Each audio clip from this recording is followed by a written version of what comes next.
Brought to you by Station House Coffee and Ting. What you manifest in your mind, you can bring to reality. Dave! Show on FXX, which I consumed via Hulu. The final episode just came out this past week, and I have been a huge fan since the first episode. Now, Dave, the show based on Lil Dicky, who is Dave Burd. Lil Dicky's his rapper name, and this is kind of his story about him. It's kind of like Crashing is to comedy. This is to rap in a lot of ways, especially like kind of current day rap and social media and going viral and just kind of and also just how genres and art forms evolve. But yeah, anyway, I've been a fan of Lil Dicky to a small extent. You know, I'm familiar with his raps and his viralness. I used to wake up every morning and look at what was trending on Reddit, which videos were trending. This was like probably close to a decade ago. And I remember he would pop up all the time on either Reddit or also WorldStar. I would hop over there too. But he's been around for a while. And I heard the show. I forget how I initially heard about this show, but it was intriguing. Andrew Santino is in the show as well, who's hilarious. His podcast, Whiskey Ginger, as well as Bad Friends with Bobby Lee. Great. He plays his friend, his roommate. Am I saying his name right? For some reason, seems like I'm saying his name wrong. Andrew Santino. His girlfriend, like all the characters in this show are amazing. His girlfriend, her roommate, his engineer friend from like childhood friend, Gata, who's like kind of the new friend of the group, and even his storyline. This whole season is amazing. Let me say, I love this show. I've watched every episode again, like every Thursday a new episode would come out on Hulu, and I would rewatch all the previous episodes leading up to that one. So each week I would rewatch everything, and even after I watched the full season, I probably rewatched it 3 times. And I'll probably rewatch it many, many more. It's just a show that I relate to in a lot of ways as an artist, as somebody who produces podcasts, as just somebody who creates things.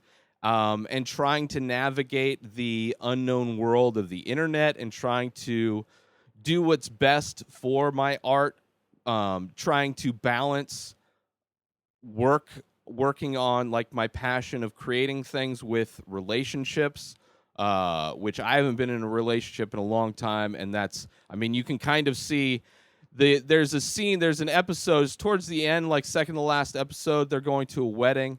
And it's kind of the final breaking point for his relationship with his girlfriend, their relationship is amazing. But that there's an argument that happens that like was the most well-written version of what emotions and things were going on in probably the end of my last relationship many, many years ago, where I was doing a lot of things creatively. And I was getting a lot of traction doing a lot of the things I was doing, and the relationship suffered, and then it ended, and it was kind of I wasn't at the same like I was never making money, but it's like when people start taking notice of the work you do, you try to build off of that. Anyway, that was amazing. The whole idea of spoiling the magic.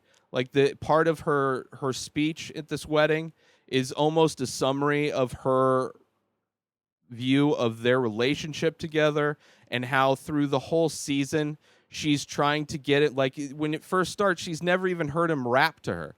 So she's trying to get him to rap, and she's really trying to see how the cookie is made, see how the cake is made. What's the saying? Anyway, and when she finally does, and when it starts to become a bigger part of it, it ruins the magic of what was Lil Dicky and their relationship together. There's also like his whole sex life is hilarious. There's amazing callbacks. There's amazing foreshadowing in the show, but there's a milking table which is the end. Like, there are so many ends of episodes.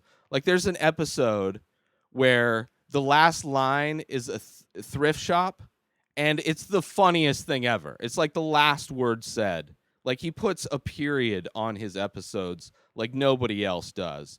The milking table episode, there's like not even words. It's just a moment that really punctuates that episode. So many great things. So many great things. But yeah, that milking table scene was hilarious also. I love Dave, the character of Dave. He's like so confident in his awkwardness. He's like one with himself and knows what he wants out of his career. Like, he's very confident in what he wants.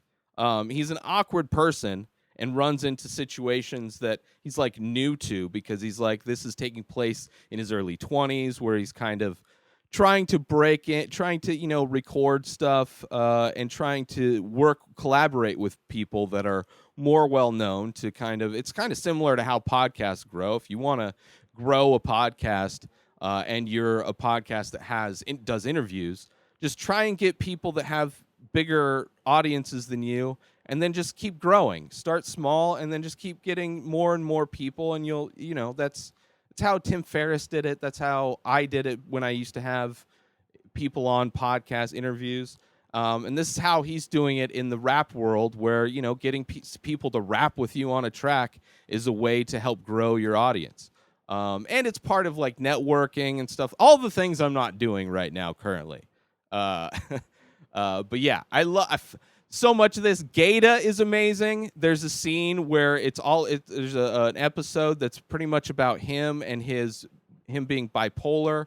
And there's a scene where when he tells Dave and Santino's character and, the people, while they're rehearsing, they're about to do like their big, like first big open for Meek Mill, big audience. It's the first time performing live as a real group. And Gata's the hype man, and he was getting manic, so he took too much medication. Now he's really like just sluggish and not for a hype man, the kind of polar opposite you would want.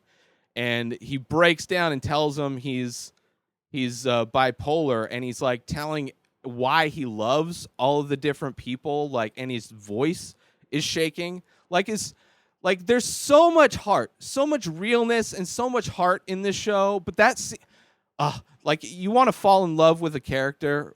I love all of these characters. There's an episode that focuses on his engineer, his buddy from childhood, and his, this graphic designer girl who's the roommates with Dickie's girlfriend. And their relationship, I love. Like everything, so much. And there's towards the end where Dickie's like starting to get like representation, but he's worried that they're going to fuck with his art.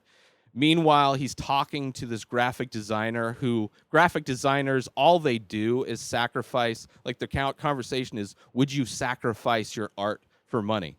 And, she's a graphic designer. She does like literally like tons of options of design for somebody to come and pick and choose. And like being a graphic designer is really tough. Like, you have to be able to let people that don't know anything about art fuck with your shit constantly. That's why I'm very picky with who I work with. But yeah, I loved all of the show. Every episode of the show. How the show ends is amazing. It's amazing. I can't wait for season 2. I hope there's a season 2. I love every character. I hope this show runs for seasons. I think Dave Burd this being his first show that he's created, his first scripted thing that he's done, and executive produced. It's amazing. I think, he's instantly one of my new favorite artists, Dave Burd. Who would have thought? Little Dicky. How about that? Somebody suck me! Be sure to check out our sponsor, Station House Coffee. Go to inspireddisorder.com/coffee to purchase single origin, small batch premium coffee. It's brewed in Vermont, shipped direct to you. Follow Station House Coffee on Instagram and purchase Station House Coffee through inspireddisorder.com/coffee. Also, get $25 in device credit or service credit through Ting as your cell phone service provider. It's the same best coverage, same low rates, now with 3 coast-to-coast networks. Go to inspireddisorder.com/Ting to take advantage of this one-of-a-kind offer. Get $25 in credit when you sign up for Ting over at inspireddisorder.com/Ting. New episodes come out every single day. Subscribe on IGTV, YouTube, and everywhere else podcasts are found. Go purchase my artwork and merchandise for The Ray Taylor Show over at InspiredDisorder.com. Follow this show on Instagram at Ray Taylor Show. Have a wonderful day, everybody. Peace out!